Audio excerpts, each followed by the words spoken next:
कल हमने भारतीय राजनीति के इतिहास को समझा। उस इतिहास की शुरुआत हमने प्लासी के युद्ध से की। प्लासी के युद्ध को समझने के बाद हम बक्सर के युद्ध में पहुंचे। बक्सर के युद्ध ने यह तय कर दिया था भारत में कि अंग्रेजों को भारत में सत्ता को प्रशासनिक और राजनीतिक तौर पे हासिल करने में कोई समस्या होने वाली नहीं है। लेकिन मैंने जैसा कि आपको बताया, ब्रिटिश गवर्नमेंट ने कंपनी के माध्यम से धीमे धीमे प्रशासनिक नियंत्रण अपने हाथों में लेना क्या कर दिया, चालू कर दिया। चलिए, अच्छा पहले ये बताइए कल कितने लोग बैठे थे क्लास में? पहला दिन कितने लोगों का है? पहला दिन है, आपका ही पहला दिन है। समझ में ना आए तो परेशान नहीं होना, ठीक है ना? जितना आए उतना देख लेना, थोड़ा पुराना भी उसमें लिंक आउट है। चलिए, तो मैं एक बार सारे एक्ट आपके सामने फिर से लिख रहा हूं जो कल मैंने बताए थे, उनको सीरियल के साथ लिखकर एक बार आपको याद करा दूं। तो आज हम 1773 के रेगुलेटिंग एक्ट को समझेंगे। हमें सारे एक्ट नहीं पढ़ने। 1773 का रेगुलेटिंग एक्ट बहुत अच्छे समझना है। 1813 का चार्टर एक्ट बहुत अच्छे समझना है। 1858 का एक्ट समझना है। 1833 का एक्ट समझना है। तो कुछ विशेष एक्ट हैं जो हमारे लिए महत्वपूर्ण होंगे। चलिए बोर्ड पर देखिए सभी लोग। जैसे सबसे पहले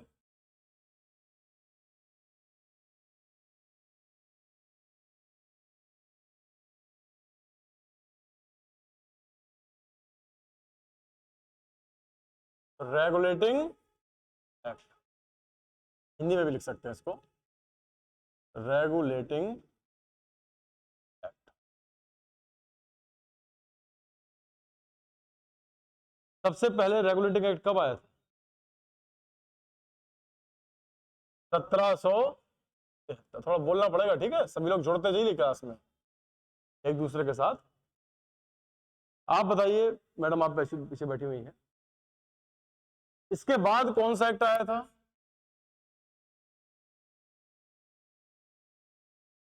मैंने कल ही आपको बताया था 1781 में आया था एक्ट ऑफ सेटलमेंट।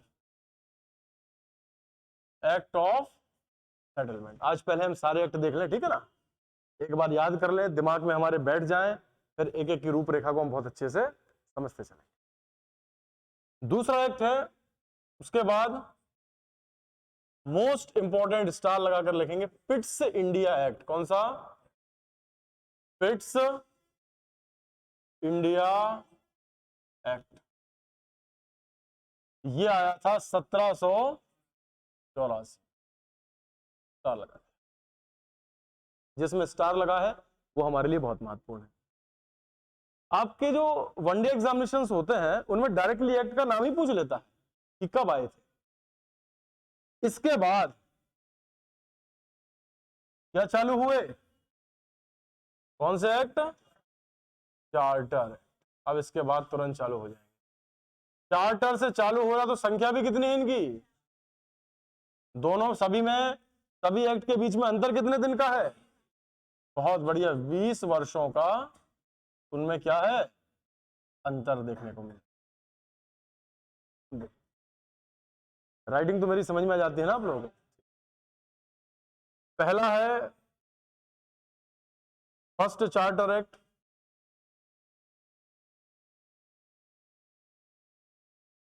फिर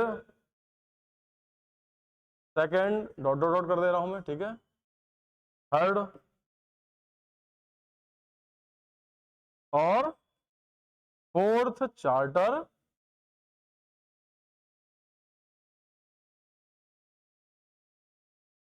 देखिए, अब पहला चार्टर एक्ट कब आया था? मैंने आप लोगों को कल बताया था 1793। मोस्ट इंपॉर्टेंट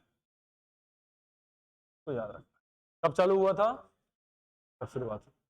भारत में पहली बार लिखित संविधान या लिखित प्रारूप की तैयारी अगर पहली बार की गई थी तो कब की गई थी? जैसे मान के चलो आज हम सभी लोग मिलकर एक कंपनी चला रहे हैं, ठीक है, थोड़ा हमारी कंपनी और बड़ी हो गई, अभी तो मैं डायरेक्ट आपसे मिलता हूं, अब हमारी कंपनी थोड़ा और क्या हो गई, एक जगह हमने ये कंपनी खोल ली, दूसरी खोल ली, अब मान के चलो मैं झांसी में बैठ के उसको लीड कर रहा हूं, एक नौगांव में चल रही है, एक छतरपुर में चल रही है, एक टीकमगढ़ में चल रही है। अब मुझे आप लोगों को दिशा निर्देश देने होंगे तो मैं कैसे पहुंचाऊंगा, मैं एक लेटर टाइप करवाऊंगा और उस लेटर को व्हाट्सएप के माध्यम से यहां का जो हेड होगा उसको भेज दूंगा, टीकमगढ़ को भेज दूंगा, वहां भेज दूंगा। समझ में आ रहा कि नहीं आ रहा? और वो लिखित लेटर आपके लिए अपने कार्यों को जिम्मेदारीपूर्वक तरीके से निर्वहन करने के लिए एक ऑफिशियल क्या हो जाएगा, डॉक्यूमेंट हो जाएगा। मैं डिमांड मांगूंगा कि ऐसा ऐसा भेज दो तो आप भेज दोगे, ऐसा कहूंगा ऐसा ऐसा अपने यहां लागू करो, मैं कह दूंगा कि सभी कर्मचारियों को कम से कम सैलरी 20,000 रुपए निर्धारित की जाती है, सभी कर्मचारियों को कम से कम हेल्थ सिक्योरिटी के लिए हर महीने 2,000 रुपए दो, काय में लिख दिया मैंने, लेटर में। तो वो लेटर एक लिखित प्रारूप हो गया कि नहीं हो गया? इसके पहले तक प्रारूप चलते थे मौखिक, कैसे चलते थे, लेकिन लिखित की शुरुआत सबसे पहले कहां से हुई, 73 से। कब से हुई? लेकिन उसको एक ऑफिशियल कॉन्स्टिट्यूशन नाम कि हमारा एक छोटा सा क्या है ये संविधान, इसकी शुरुआत कहां से होती है, 1700। ये समझ में आई ना? अब इसके 20 साल बाद, 1793 के 20 साल बाद कितना होता है, तो दूसरा चार्ट रेट कब आया, बोलते चलिए, 1813 से 20 साल कितने होते हैं, 1833। तो तीसरा कब आया, और उसके 20 साल बाद कितना होता है, 1853। तो ये चारों कौन से एक्ट हो गए, चार्टर एक्ट। समझ में आ गया कि नहीं आ गया? चारों कौन से एक्ट हो गए, चार्टर। अब इसके बाद जो घटना घटित हुई, हम सभी लोगों को पता था, उस घटना का नाम है 1857 की क्रांति। क्या घटित हुई? कोई पूछे आपसे कि ये एक्ट क्यों लाए गए, मैं कहूं 1773 में जो ईस्ट इंडिया कंपनी थी, कौन सी कंपनी थी, इस ईस्ट इंडिया कंपनी के पास पावर जो लगभग 100% थी, कितने परसेंट थी, उसको कंट्रोल किया ब्रिटिश गवर्नमेंट ने। किस गवर्नमेंट ने? और कौन सा एक्ट लाई, मैंने कल आपको बताया था। अच्छा, बोर्ड में हम अलग से समझेंगे, तो कॉपी में लिखना है वो बोल के लिखाऊंगा, ठीक है ना, कि लिखना क्या है उसको अभी लिखना नहीं, आप मैं बोल के जो ऑफिशियल चीज है। कल मैंने आपको बताया कंपनी में फैली अराजकता, कंपनी में फैला भ्रष्टाचार, उसको नियंत्रित करने के लिए कौन सा एक्ट आया था, रेगुलेटरी। धीमे धीमे ईस्ट इंडिया कंपनी की पावर देखना, ब्रिटिश गवर्नमेंट की पावर इसके पहले कितनी थी, बस उसको क्या मिलता था, टैक्स। लेकिन 1853 तक देखना, ईस्ट इंडिया कंपनी की पावर लगभग 20% बची और ब्रिटिश गवर्नमेंट की पावर कितनी हो गई, 80%। कितने परसेंट हो गई? और 1858 में भारत शासन जो अधिनियम आया, कौन सा अधिनियम आया, या उसको कहना चाहिए ब्रिटिश शासन अधिनियम। कौन सा अधिनियम? इस अधिनियम के माध्यम से, किस अधिनियम के माध्यम से, ब्रिटिश शासन अधिनियम के माध्यम से पूरी ताकत, चाहे वो राजनीतिक हो, चाहे प्रशासनिक हो, चाहे व्यापारिक हो, 100% किसको ट्रांसफर हो गई, ब्रिटिश सरकार को। किसको हो गई, ब्रिटिश सरकार। किससे शक्तियां छीन ली गई, ईस्ट इंडिया कंपनी से सारी शक्तियां क्या कर ली गई, छीन ली, और पूरी ताकत किसके हाथ में आई, ब्रिटिश सरकार में। आपको समझ में आ गया? ऐसा तो होता ही है, जैसे हमने देखा कई स्थानों पर कोई घटना घटित हो जाए, जैसे नौगांव में कोई घटना घटित हो जाए, पता चला 15-20 मकान जल के खाक हो गए, तो सरकार क्या करती है, बदलती है। क्या करती है, किसको बदलती है, एसडीएम को। बोले तुमने प्रशासन को अच्छे से नहीं देखा, किसको भगा देगी, एसडीएम को ट्रांसफर कर देगी, नए एसडीएम को ले आएगी। अच्छा, उससे उन मकान जो जल के खाक हो उसमें क्या परिवर्तन हुआ, कोई परिवर्तन नहीं हुआ। तो सरकार के पुराने प्राचीन कालीन पद्धति चली आ रही है।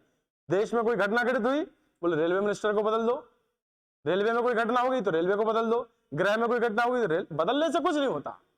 उनको अपनी जिम्मेदारी को महसूस करना आना चाहिए। बदलने से कोई परिवर्तन होता है क्या? ऐसी पुरानी पद्धति चली आ रही थी। बोले ईस्ट इंडिया कंपनी से लोग नाराज हैं, इसलिए इसको बदल के पूरा शासन किसके हाथों में ले लो?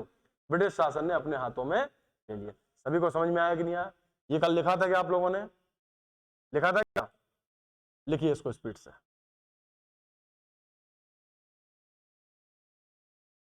और सुनिए, इस 1858 के को एक नाम और कहते हैं, मैं बता दूं आप लोगों को सभी को। क्राउन का शासन। किसका शासन? क्राउन शासन। किसको कहते हैं? 1858 के अधिनियम। क्योंकि भारत में उस समय की, सुनिए, लिखने से पहले सुनिए सभी लोग, उस समय जो ब्रिटेन की महारानी थी विक्टोरिया, कौन थी, उनका शासन भारत में क्या हो गया था? प्रारंभ हो गया। जल्दी लिखिए इसको।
(1773) regulating act, 1781 act of settlement, 1784 Pitt's India act, और उसके बाद कितने चार्टर एक्ट?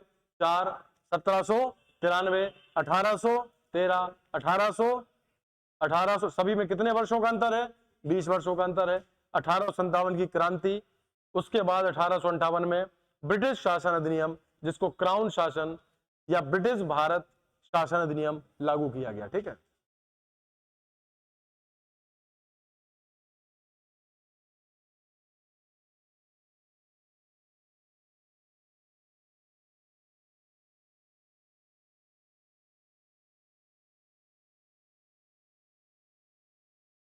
सभी ने लिख लिया है? चलिए आगे बढ़े। ठीक है, देखिए सभी लोग, इसके बाद कुछ और अधिनियमों की तरफ हम चलते हैं।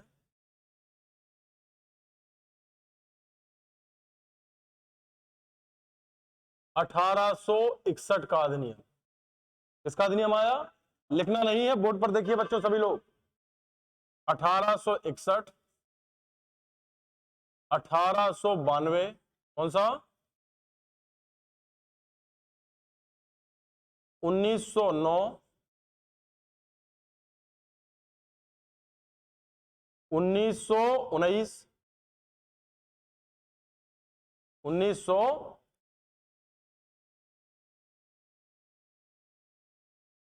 1935, और उसके बाद 1947। 1861 का भारत शासन एवं सुधार अधिनियम। कौन सा अधिनियम?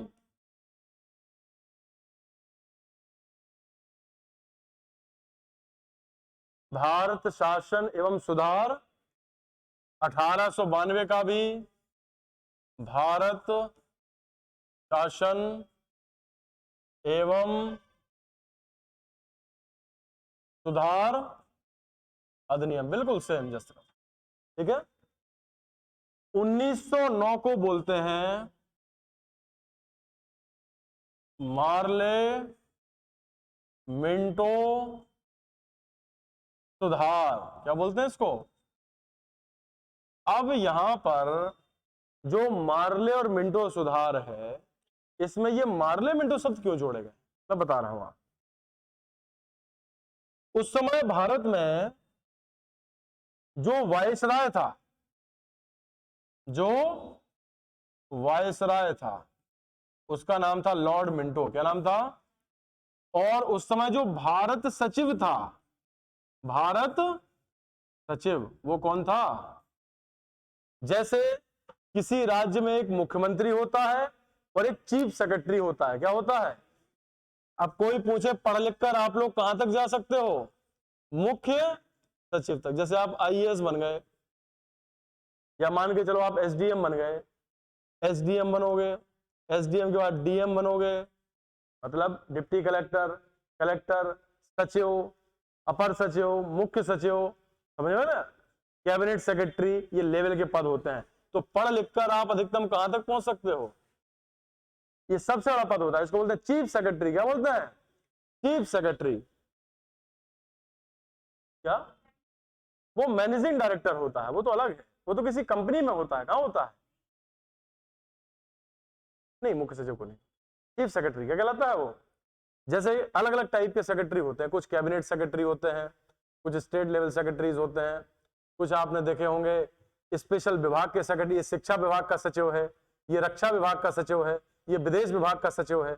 और एक होता है चीफ, मतलब जो सभी सचिवों को क्या होता है, हेड। मतलब पढ़ लिख कर आप अधिकतम किस पद तक पहुंच सकते हैं, या तो राष्ट्रीय स्तर पे या राज्य स्तर।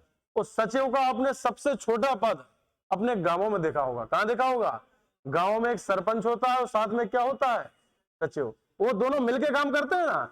ऐसे ही ये दोनों भी कैसे काम करते थे, मिलके। जैसे गांव में सरपंच और सचिव मिल बांट के खाते हैं, ऐसे ये भी मिल बांट के खाने पीने क्या करते थे, काम करते थे, या मिल बांट के विकास करेंगे या खाएंगे पिएंगे, ठीक है ना।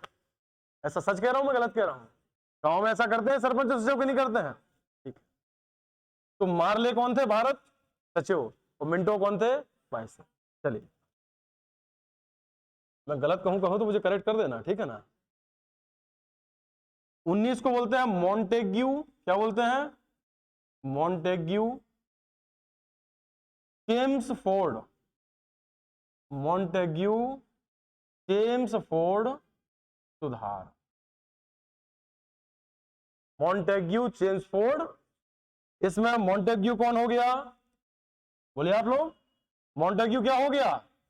यहां मार्ले भारत सचिव है और यहां कौन भारत सचिव है, यहां मिंटो वायसराय है और यहां कौन वायसराय है, ये क्लियर हो गई।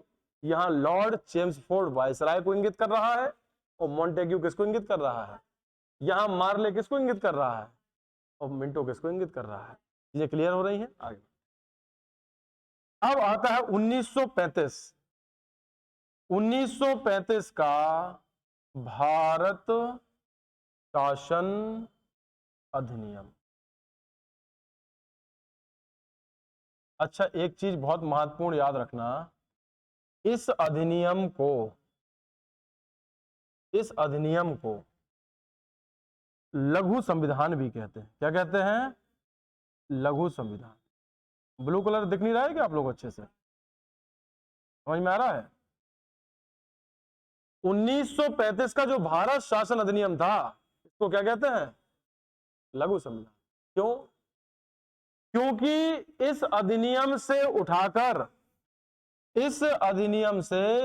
उठाकर लगभग 200 से अधिक आर्टिकल सीधे भारत के संविधान में जोड़े गए हैं। काय में जोड़े गए हैं, भारत के संविधान। तो कोई आपसे पूछेगा जो भारत का जो संविधान है, जो आज हमारे देश में हम एडॉप्ट किए हुए हैं, इस संविधान में 200 से अधिक डायरेक्ट आर्टिकल किस अधिनियम से उठाए गए हैं, 1935 के भारत शासन अधिनियम।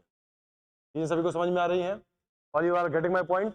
तो 1861 का भारत शासन एवं सुधार अधिनियम, अब ब्रिटिश सरकार आई तो उसने देखा कि भारत के लोग नाराज हैं क्या? बोले अच्छा, बोले भारत के लोग नाराज हैं इसलिए तो क्रांति कर दिए थे। बोले किस बात पे नाराज है पता करो, उनमें क्या करेंगे हम, इसलिए इसको बोलते हैं सुधार। फिर धीमे धीमे अंग्रेजों की शक्ति कम होती गई। अंग्रेजों के पास जो 100% पावर थी वो क्या हो रही है अब अधिनियमों के साथ कम हो रही है, और भारतीय राष्ट्रीय आंदोलन के जो नेता थे, राष्ट्रीय आंदोलन के जो क्या थे नेता, भारत के क्रांतिकारी, उनकी शक्ति में क्या हो रहा था, वृद्धि हो रही थी। वहां ईस्ट इंडिया कंपनी से शासन किसने छुड़ा लिया था, अंग्रेजों ने, मतलब ब्रिटिश गवर्नमेंट ने, ब्रिटिश पार्लियामेंट, तो यहां अंग्रेजों ने शासन हमने छीन लिया। कब? 1900। इस अधिनियम की डेट भी याद रखना है, 18 जुलाई 1900, ये आता है पेपर में। और इस अधिनियम का नाम है भारत स्वतंत्रता अधिनियम। क्या नाम है इसका? भारत स्वतंत्रता अधिनियम। तो सभी लोगों को इतना समझ में आ गया। हमने 1773 से कार्यवाही चालू की, उसको कहां तक खींच कर लेकर आए, और इसके बाद 2 वर्ष 11 माह और 18 दिन में हम क्या बनाएंगे, संविधान। और उस संविधान की पुस्तक और उसमें लिखे हुए कानूनों को और उसमें दिए गए मौलिक अधिकारों को, नीति तत्वों को, हमारी राष्ट्रीय राजनीति के तत्वों को कब लागू करेंगे? 26 जनवरी 1950। यहां से हमारा संविधान, हमारे देश की राजनीति और उस पर लागू हुए सभी प्रावधान राष्ट्र को समर्पित कर दिए जाते हैं, जिस पर आज हमारे देश की राष्ट्रीय राजनीति आधारित है। जनता की अपेक्षाएं, जनता को सामाजिक, राजनीतिक, आर्थिक न्याय कैसे सुनिश्चित हो, समाज में हर वर्ग को कैसे समान किया जाए, समाज में महिलाओं पुरुषों की भागीदारी कैसे बढ़ाई जाए, किस तरीके से हम अपने वनों को संरक्षित कर सकते हैं, किस तरीके से हम राष्ट्र में नीतियों का निर्माण कर सकते हैं, मादक पदार्थों को निषेध कर सकते हैं, समाज के निचले से निचले वर्ग को मुख्य धारा में जोड़ सकते हैं। इसकी शुरुआत कब से होती है? 1950। आपको समझ में आया कि नहीं? देख लीजिए।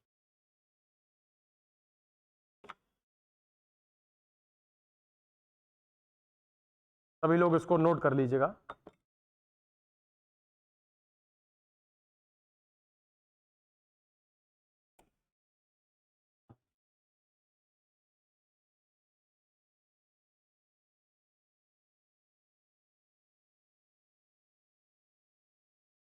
अच्छा, लिखने से पहले आप लोग एक मेरी बात सुनेंगे सभी लोग।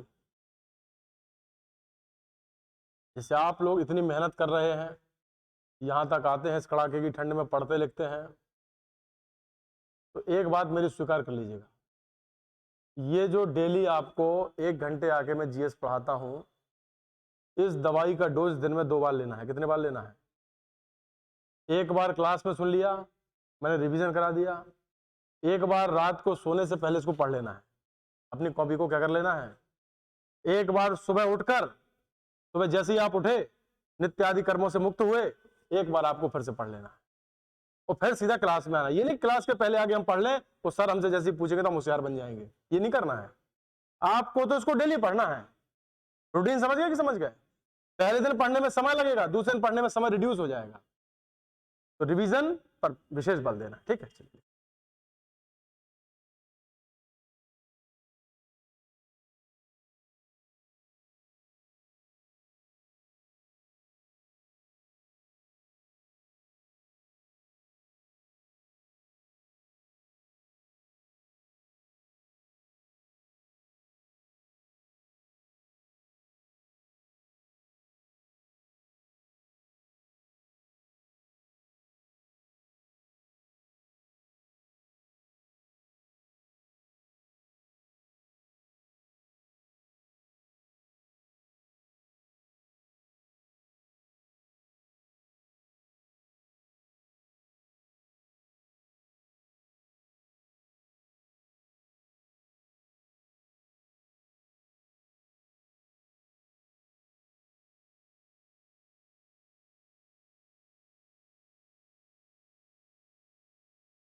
सभी ने लिख लिया है?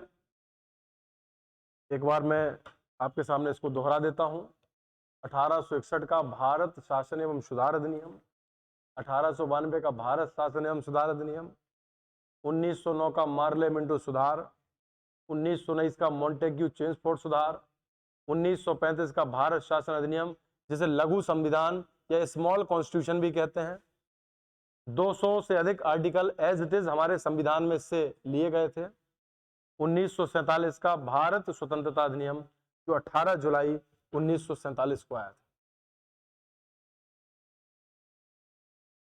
18 जुलाई 1947 को आया। नहीं, कुछ नहीं, ऐसे संविधान लिखा है, लागू कब हुआ? 26 जनवरी 1950, सभी को पता होगा ये।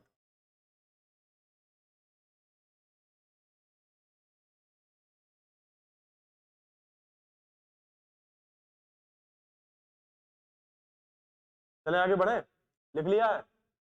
हैं? रह तो नहीं गया है किसी का?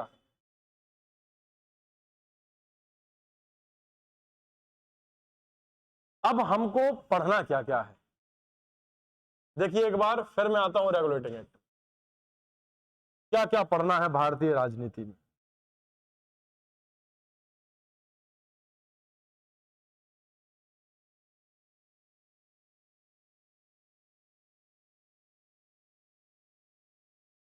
क्या क्या पढ़ेंगे हम भारतीय राजनीति में, उसको एक बार देख लें। सबसे पहले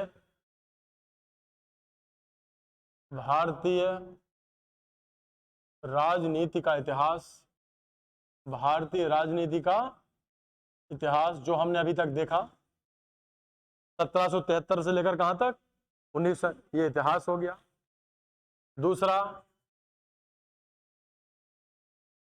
संविधान सभा, संविधान सभा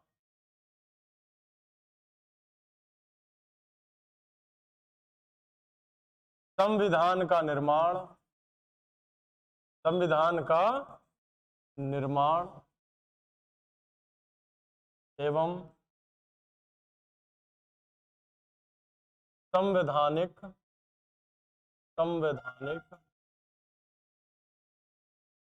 प्रावधान। मतलब इसमें हमको ये पढ़ना है कि कैसे हमारे देश में संविधान सभा बनी, किसने संविधान सभा की मांग की। इसमें सबसे पहले शुरुआत होती है महात्मा गांधी से। किससे? भारत में संविधान सभा की मांग तो खैर महात्मा गांधी छोड़िए, 1885 में जो कांग्रेस की स्थापना हुई थी उसमें ही कहीं ना कहीं छिपी हुई थी, मैं आपको बताऊंगा। तो हमको भारतीय राजनीतिक इतिहास के बाद संविधान सभा पढ़नी है, उसका इतिहास पढ़ना है, फिर संविधान का निर्माण कैसे हुआ, किन किन प्रक्रियाओं से हुआ, किन किन प्रक्रियाओं से हुआ, उससे संविधान का निर्माण देखना है। तो फिर क्या देखना है? संवैधानिक प्रावधान। अब संवैधानिक प्रावधान क्या होते हैं? तो 30 नंबर पर देखिए, जो 26 जनवरी 1950 को हमारा संविधान लागू हुआ, उस संविधान में 395 आर्टिकल, कितने आर्टिकल?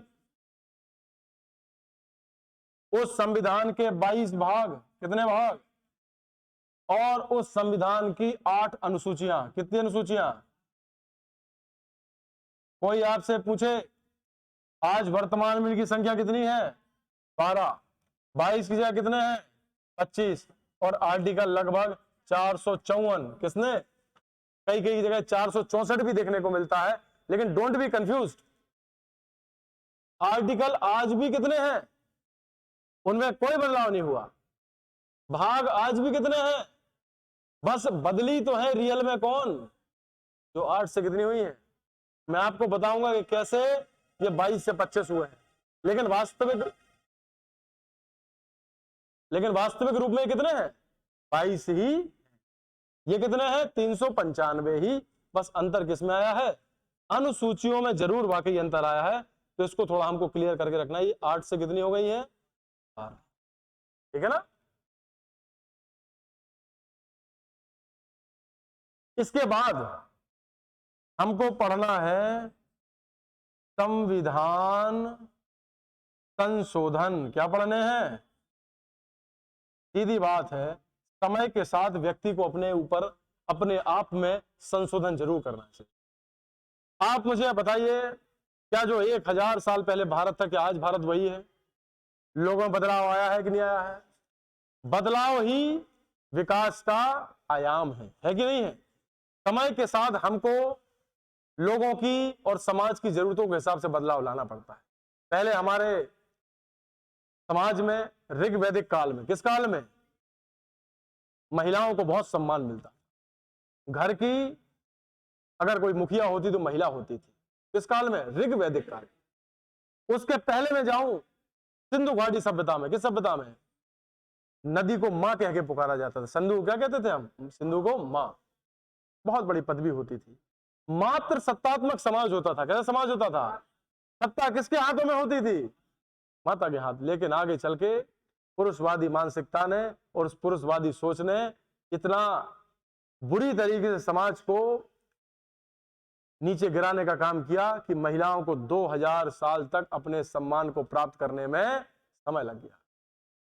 लेकिन उसी सम्मान को प्राप्त करने के लिए वापस कुछ ऐसे महापुरुष हुए जिन्होंने महिलाओं को उनका खोया हुआ सम्मान वापस दिलाने में बहुत बड़ा योगदान दिया। उनमें सबसे पहला नाम आता है राजा राम मोहन राय का। किसका नाम आता है? आज के समय महिलाओं को, बच्चियों को अपने मन मंदिर में यदि किसी की पूजा सबसे पहले करनी चाहिए तो किसकी करनी चाहिए? राजा राम मोहन राय वो व्यक्ति थे जिन्होंने महिलाओं को समाज की सबसे बड़ी, सबसे मुझको कहना चाहिए अमानवीय प्रथा, कैसी प्रथा? दुर्दांत प्रथा, जिसका नाम था सती प्रथा। कौन सी प्रथा?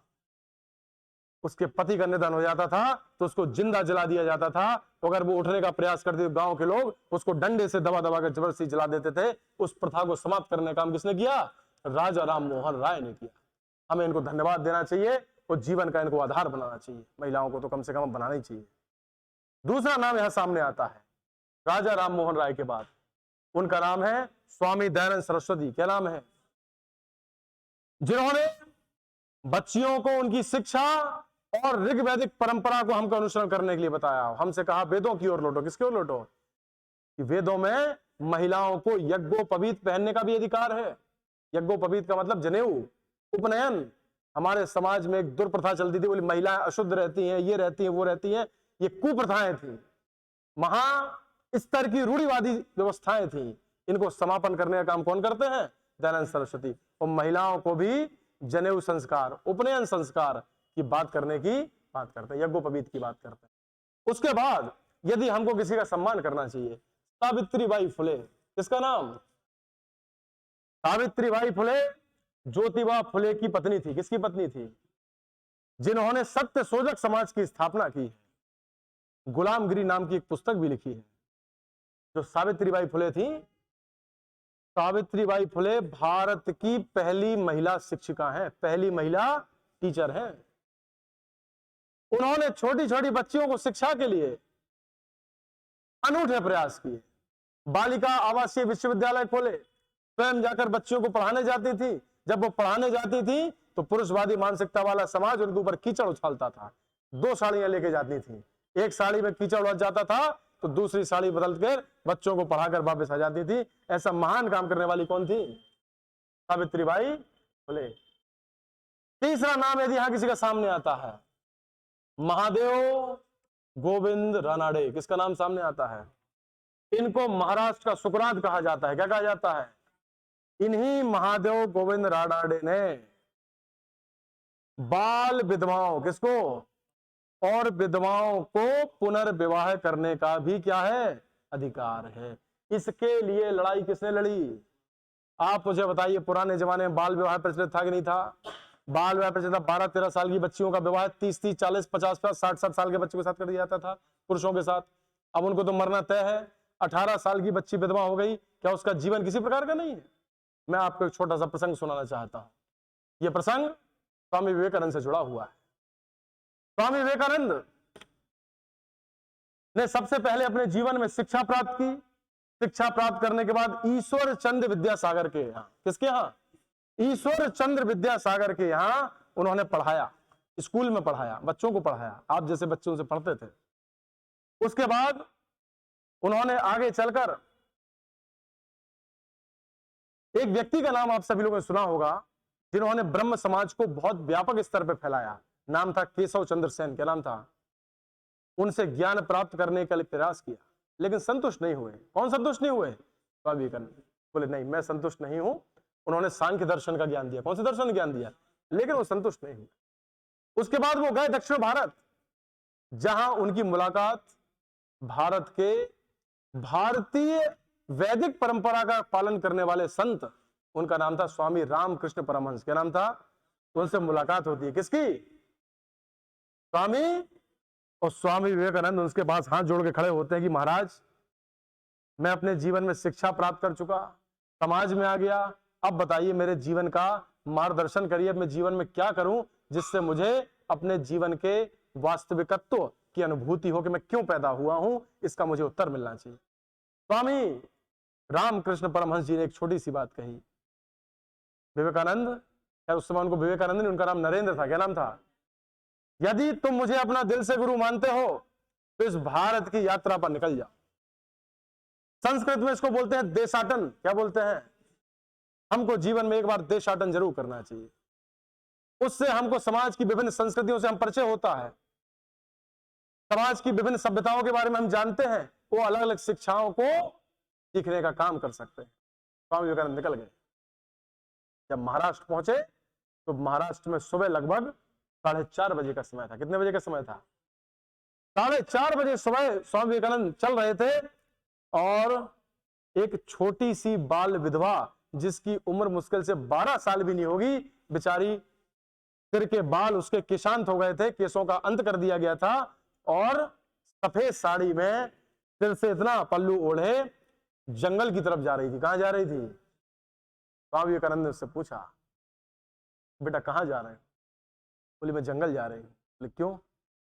बोले दिन में मैं गांव में नहीं रहती, सूर्य निकलने वाला है अब, तो मैं कहां जा रही हूं? क्योंकि लोग मुझे देखकर अपने आप में हीन भावना स्वीकार करते हैं। वो सोचते हैं यदि वो मेरा चेहरा देख लेंगे उनका दिन क्या हो जाएगा? खराब हो जाएगा। इतनी रूढ़िवादिकता थी। मुझे देखकर लोग पत्थर मारते हैं, मुझे अपशगुन कहा जाता है, इसलिए मैं दिन में जंगल में रहती हूं अकेली, और रात होती है तो मुझे जंगली जानवरों का डर लगता है, इसलिए मैं गांव में आ जाती हूं। स्वामी विवेकानंद बोले बेटा तुमको डरने की आवश्यकता नहीं है। वो जिस साल को ओढ़े थे स्वामी विवेकानंद, जैसे उस बच्ची को लेके आगे बढ़े, गांव के कुछ 2-4 लोग, एक विधवा कैसे अंदर घुस आई, उसको पत्थर मारा, स्वामी विवेकानंद ने उसको साल से ओढ़ लिया, और उसको साल में उड़ाने के बाद उस बच्ची को गांव में ले गए और उस गांव के सभी लोगों को बैठालकर सही वेदांत की शिक्षा दी, वेदों का ज्ञान दिया, इस मूर्खतापूर्ण रूढ़िवादिता को समाप्त किया, और गांव की छोटी छोटी बाल विधवाओं को समाज में पुनर्जीवित करने का काम किसी ने किया। तो वो कौन थे? ऐसे लोग हमारे लिए, हमारे समाज के लिए महापुरुष हैं। यदि उनका सम्मान हमारे मन में नहीं है तो हमारा विद्यार्थी जीवन ही निरर्थक है। आज हम जिस देश में जी रहे, उस देश को थोड़ा जीना सीखो। कैसे कैसे महापुरुषों ने हमारे देश के लिए अपने योगदान दिए। आज एक दिन में काम नहीं हो जाता है। ये जो आज हम दिन भर अपना मोबाइल में निकाल देते हैं, अपनी शक्लों की फोटो खींचने में निकाल देते हैं, इनको थोड़ा हमको बदलना चाहिए। सौंदर्यता आपके गुणों से झलकती है, तेज आपकी बौद्धिकता से झलकता है। चेहरे पे क्रीम पाउडर लगाने से तेज नहीं झलकता। वो 2-4 मिनट का होता है, सुबह एक बार स्नान करके आ जाओ, औकात वाला चेहरा वापस आ जाता है। लेकिन जो तेज ज्ञान और विज्ञान से प्राप्त होता है, वो तेज आजीवन, समझ रहे ना, आजीवन खत्म नहीं। ऐसे लोगों का हमको सम्मान करना। हमारे पास तो अपने नौगांव के आसपास इतना बड़ा एग्जाम्पल है, वीरांगना रानी लक्ष्मीबाई, गिरधारी बाई, आपने नाम सुने होंगे, रानी चेन्नम्मा, रानी गोडनल्यू। ये कोई बहुत बड़ी बड़ी लोग नहीं थे। 16-16, 17-17 वर्ष की आयु की बच्चियां जो अपने जीवन के अर्थ को समझ गई और उन्होंने अपने प्राण समाज के लिए क्या कर दिए। आज की बच्चियों से हम कहते हैं भैया रानी लक्ष्मीबाई बनना है, तो नहीं, वो कैटरीना कैफ बनने का प्रयास करेंगी, रानी लक्ष्मीबाई नहीं बनेंगी। ऐसा नहीं, बदलाव आ रहा है समाज में, बदलाव।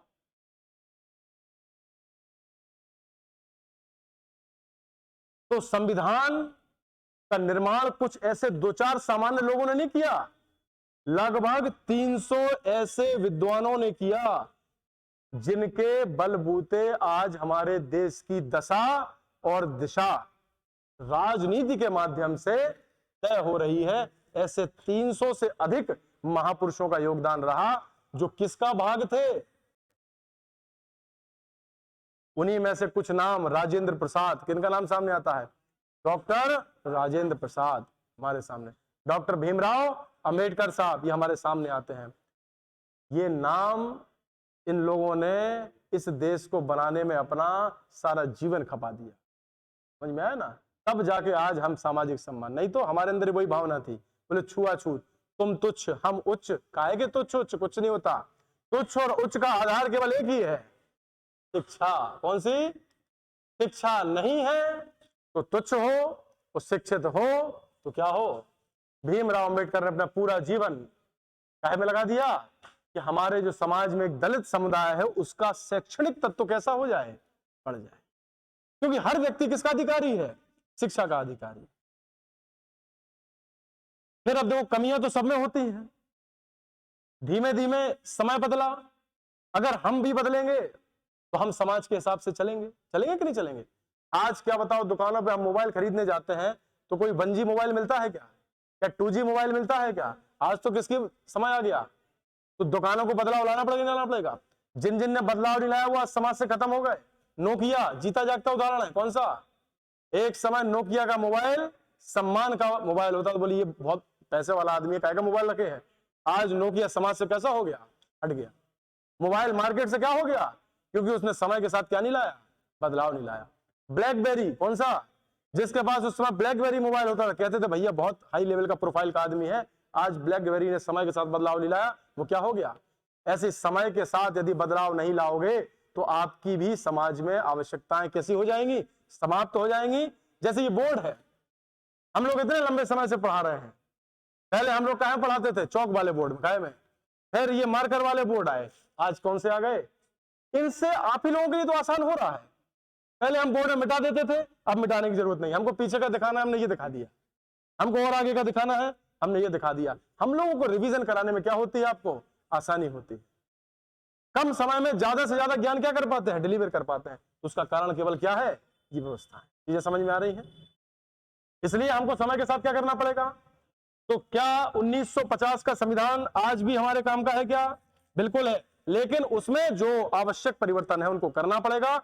इसी तरीके से आज तक हमने लगभग 105, 106 बार काहे में संविधान में संशोधन कर दिया है। कितने बार? 105 से 106 बार लगभग संशोधन कर दिया है। जिन चीजों की कमियां थी उनको पूरा करना है। मैंने पहली क्लास में आपको बताया था कि हमारे संविधान में लोकसभा और राज्य विधानसभा में महिलाओं को आरक्षण नहीं था। उसको हमने अभी कितना परसेंट आरक्षण दिया है? 33%। तो ये 33% आरक्षण के लिए हमको संविधान में क्या करना पड़ा? करना पड़ा कि नहीं करना पड़ा? संशोधन करना पड़ा। तो ये अच्छा संशोधन है कि महिलाएं भी देश के विकास में अपना क्या दे पाए? योगदान दे पाए। तो चौथा बिंदु हमको क्या पढ़ना है? संविधान संशोधन। अब देखिए, पांचवा बिंदु क्या है? वर्तमान में घटित राजनैतिक घटनाएं। राजनैतिक, जैसे अभी हाल ही में राजस्थान में गुर्जर और जाट समुदाय, कौन सा समुदाय, आरक्षण के लिए आंदोलन कर रहा है। किसके लिए आंदोलन कर रहा है? आरक्षण। तो हमको पता होना चाहिए कहां लिखा है भाई, ये लिखा कहां है, इसको मैं आपको बताता हूं। अभी इतना समझ में आ गया सभी को? ये हमको पढ़ना है, हम पढ़ेंगे, ठीक है। क्लास के बाद मैं इसको स्टार्ट कर दूंगा तो आप लोग इसको लिख लेना, ठीक है ना। अभी मैं आगे बढ़ता हूं। देखिए सभी बच्चों, आज मैं आपको थोड़ा सा शुरुआत करता हूं। अभी मैं 1773 का रेगुलेटर गाइड नहीं लिखा रहा, लेकिन मैं आगे का थोड़ा सा पैराग्राफ समझा रहा हूं। देखिए, जैसे हमारे संविधान में, जैसे हमारे मौलिक अधिकार है। कौन से अधिकार है? सभी लोगों ने सुना होगा कि नहीं सुना होगा? आप में से कोई मुझे स्टेप बाय स्टेप बता सकता है कौन कौन से अधिकार हैं? मौलिक अधिकार सीरियल वाइज कितने लोग बता सकते हैं यहां पर खड़े हुए? सीरियल वाइज सबसे पहला कौन सा है संविधान में? दूसरा, तीसरा, चौथा, पांचवा? कितने लोग बता सकते हैं? चलिए कोई नहीं, बोर्ड पर देखिए, मैं बताता हूं। सबसे पहला मौलिक अधिकार कौन सा अधिकार? आप मेरे साथ दोहराइए, कौन सा अधिकार? समानता का अधिकार। यह संविधान में सबसे पहले लिखा है। कहां से कहां तक? आर्टिकल नंबर 14 से लेकर 14, 15, 16, 17 और 18 और 19, इन सभी आर्टिकलों में किसके बारे में लिखा है? आपको टेंशन नहीं लेना, नहीं बनता कोई दिक्कत नहीं, बस दिमाग खाली करके लाइए जिसमें अपन डेटा भर सकें। पेन ड्राइव कैसे होनी चाहिए? आगे बढ़िए। दूसरा, समानता के बाद स्वतंत्रता का अधिकार। कौन सा अधिकार? स्वतंत्रता का अधिकार। दूसरा कौन सा है? आर्टिकल 5 है, इसमें 19 नहीं है, 5 है, 1, 2, 3, 4, 5। एक ट्रिक भी बता दूंगा लास्ट में, उस ट्रिक से याद हो जाएंगे। आर्टिकल 19, आर्टिकल 20, आर्टिकल 21 और आर्टिकल, इनका संबंध किससे है? नेक्स्ट देखिए, तीसरा, शोषण के विरुद्ध अधिकार। किसके विरुद्ध? शोषण के विरुद्ध अधिकार। जैसे कोई समाज में हमारा अपमान कर रहा है, जैसे हमारी बच्चियां समाज में बाहर घूम रही हैं, कोई उनको गलत कमेंट्स कर दे, कोई छोटे 14 साल से कम उम्र के बच्चे को जबरन कारखाने में क्या करवाए? काम करवाए। इस प्रकार के कार्य काहे में आते हैं? शोषण में। जिस उम्र में उसको शिक्षा मिलनी चाहिए उसमें उसका क्या हो रहा है? शोषण। इसको रोकने के लिए हमने 2 आर्टिकल की व्यवस्था की है, आर्टिकल नंबर 23 और आर्टिकल नंबर 24। नेक्स्ट, चौथा, समानता का अधिकार हो गया। दूसरा कौन सा हो गया? स्वतंत्रता का अधिकार। तीसरा, शोषण के विरुद्ध अधिकार। चौथा, धार्मिक स्वतंत्रता का अधिकार। कौन सा? धार्मिक स्वतंत्रता का अधिकार। जैसे कल भगवान राम अयोध्या में विराजे, नौगांव में जगह जगह रामायण हुई, सुंदरकांड हुए, प्रभात फेरियां निकली, इसका अधिकार हमको किसने दिया? और इससे जुड़े हुए आर्टिकल है आर्टिकल नंबर 25, 26, 27 और 28। अभी को समझ में आया कि नहीं आया? नेक्स्ट देखिए,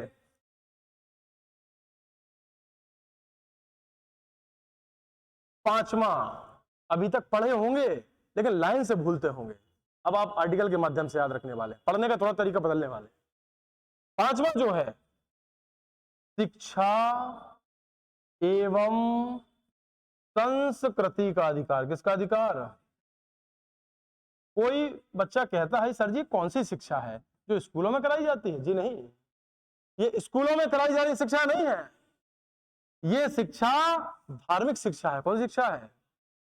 जैसे हम वृंदावन जाए, वहां गुरुकुल खुले हैं, बच्चों को पढ़ाया जाता है, वेदों का पाठ कराया जाता, उपनिषद पढ़ाए जाते, अरण्य ग्रंथ पढ़ाए जाते, ब्राह्मण ग्रंथ पढ़ाए जाते, उनको पुरोहित बनाया जाता, शास्त्री बनाया जाता, आचार्य बनाया जाता। उन स्कूलों के संचालन में सरकार सहयोग करेगी और उन पर कोई रोक नहीं। मुस्लिम समुदाय में मदरसा चलते हैं, क्रिश्चियन समुदाय में अपने स्कूल चलते हैं, पंजाबी अपने बच्चों को गुरुमुखी लिपि सिखाते हैं। कौन सी लिपि सिखाते हैं?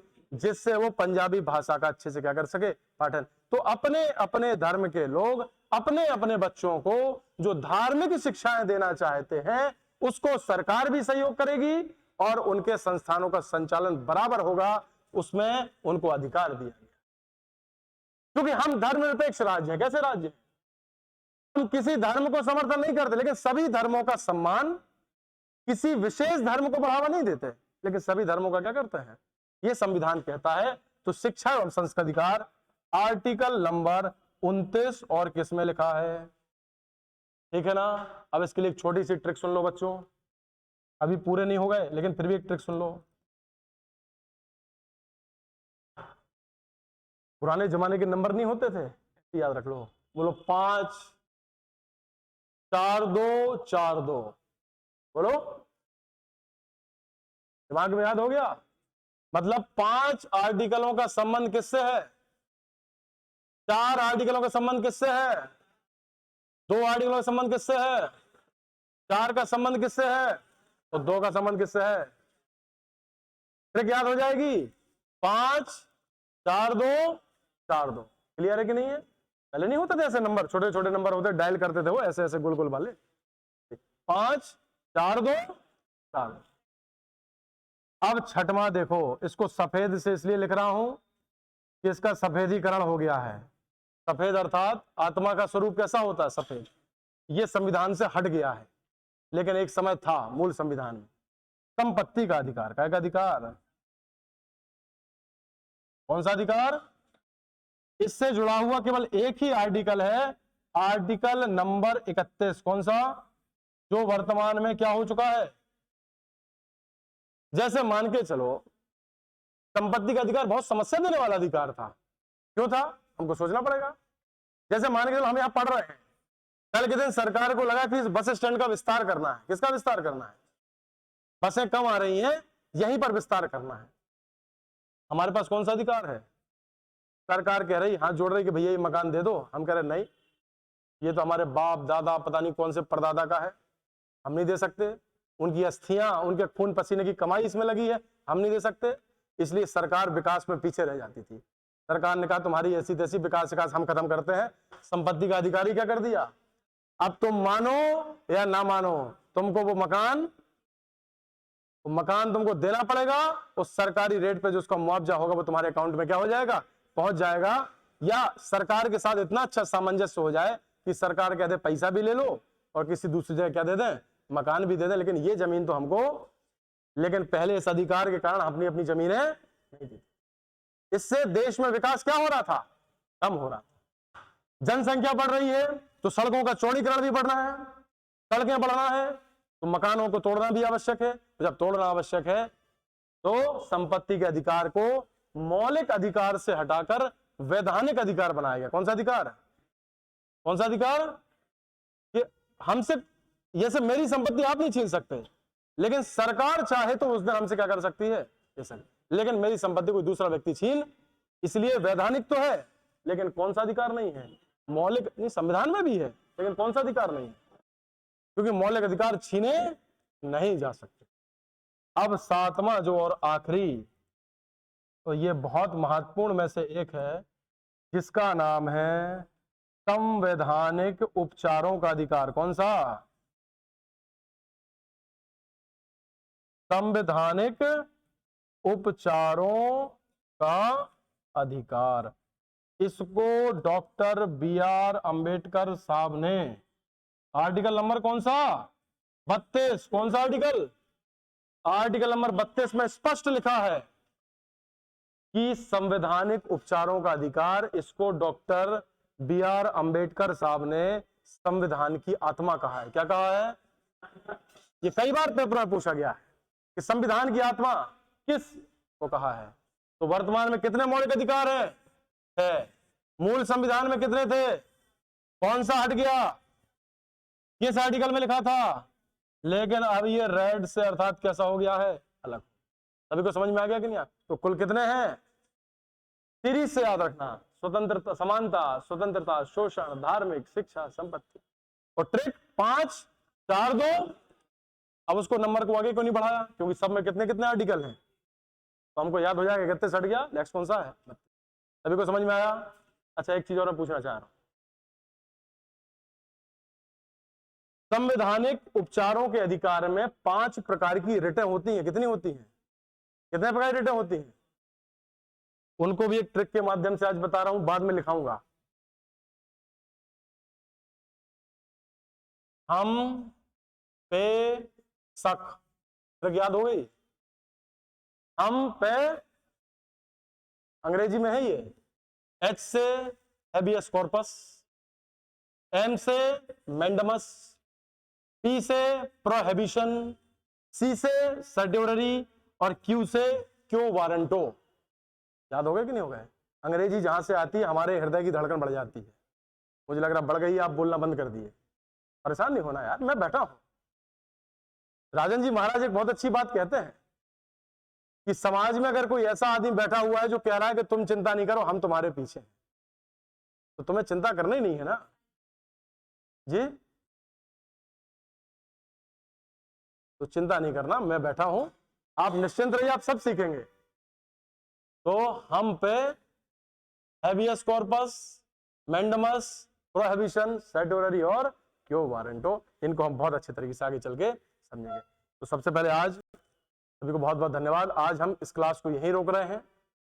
अब कल हम आकर सबसे पहले 1773 का रेगुलेटिंग एक्ट बहुत अच्छे तरीके से समझेंगे, और जो आज हमने चीजें देखी, संविधान में कितने प्रकार के अधिकार हैं, स्टेप बाय स्टेप उनको समझा, भारतीय राजनीति का इतिहास क्या है, इसमें क्या क्या पढ़ना है इसको समझा, और किस प्रकार से ये भारत शासन अधिनियम और अधिनियमों का प्रारंभ से लेकर आखिरी तक जो व्यवस्था है इसको भी हमने बहुत अच्छे से समझा है। ठीक है ना? चलिए सभी को बहुत बहुत धन्यवाद।